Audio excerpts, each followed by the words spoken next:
Olá, meus amores, tudo bem com vocês? Nesse vídeo, irei explicar a aula de língua portuguesa que aconteceu no Centro de Mídias dia 11 de agosto, ok? O tema da aula foi comparação de gêneros textuais diferentes com o mesmo tema, certo? Os objetivos da aula era realizar leitura e análise de textos, realizar a comparação entre os gêneros textuais e aprofundar-se nos estudos sobre os elementos textuais.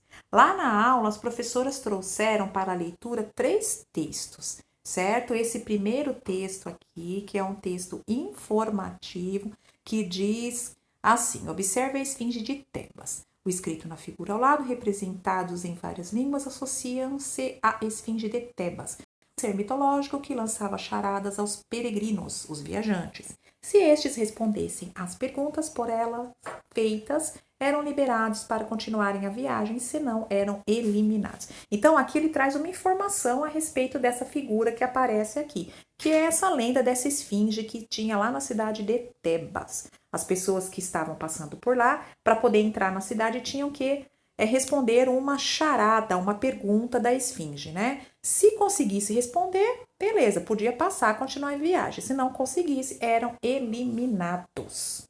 Depois segue aqui um outro texto, que é uma narrativa, tá, gente? Da tipologia narrativa, mas é um texto dramático. No caso, seria uma cena para uma peça teatral, tá? Você tem aqui, ó, cena 1, né? Aí você tem os personagens aqui, que nós chamamos de rubricas, tá? Com nome, lá, Pedrinho, Emília, tá certo? Olha lá, o que o Pedrinho tem que falar, né, na cena, o que a Emília tem que falar. Aqui aparecem essas marcas aqui dizendo quem que entra, como que ele está se portando, né, na cena. E assim por diante. É uma estrutura de um texto teatral, tá? Para ser encenado. Mas tem o mesmo tema, o mesmo assunto. Vai falar sobre a esfinge e o oráculo de Apolo, ok? E aqui nós temos um outro texto que foi tirado do livro de Monteiro Lobato, O Minotauro, que também tem como título o capítulo 20 aqui, ó, a Esfinge e o Oráculo de Apolo. Só que aqui esse texto, eles também é uma narrativa, só que ele não está no formato de uma peça teatral. É uma história contada aqui, né? Olha lá, tem as marcas, os das falas, dos personagens, tem a posição aqui, né, do narrador, né? Contestou Emília, quando o narrador vai aparecer aqui falando, os personagens falando, ok? É a mesma história daqui de cima, só que o formato, a estrutura do texto é outro. Aqui é tirado de um livro, de um romance, né? No caso aqui, é um texto narrado também, só que o formato é diferente, está em parágrafos, né? Ó, é um pouco diferente, mas o assunto é o mesmo. Então, aqui nós vimos que o assunto pode ser o mesmo, mas o tipo de texto, o gênero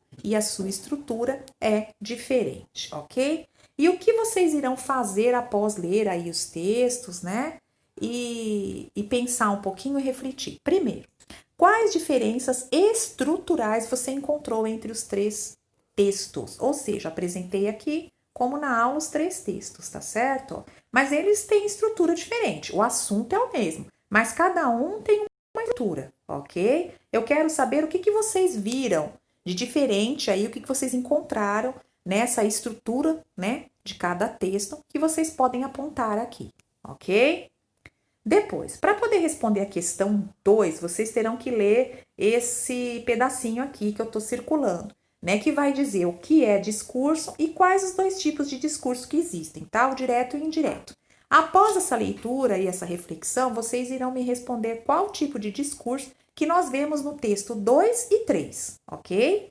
Tanto no texto 2 quanto no texto 3 tem o mesmo tipo de discurso. Qual que é? O direto ou o indireto? E aí você vai me dar um exemplo desse discurso, né, que você diz que pertence ao texto 2 e texto 3, tirando um pedacinho de cada texto para provar a sua resposta.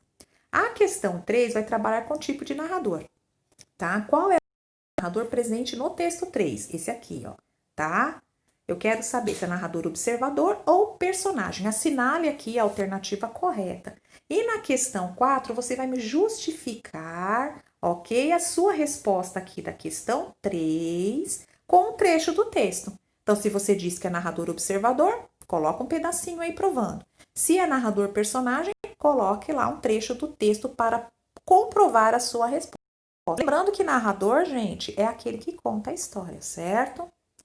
Ok, gente? Eu espero ter ajudado vocês aí nessa explicação. Registre as respostas de vocês lá no caderno de língua portuguesa, tira a foto e envia pelo Classroom, ok? Qualquer dúvida pode me chamar pelo WhatsApp que estarei à disposição.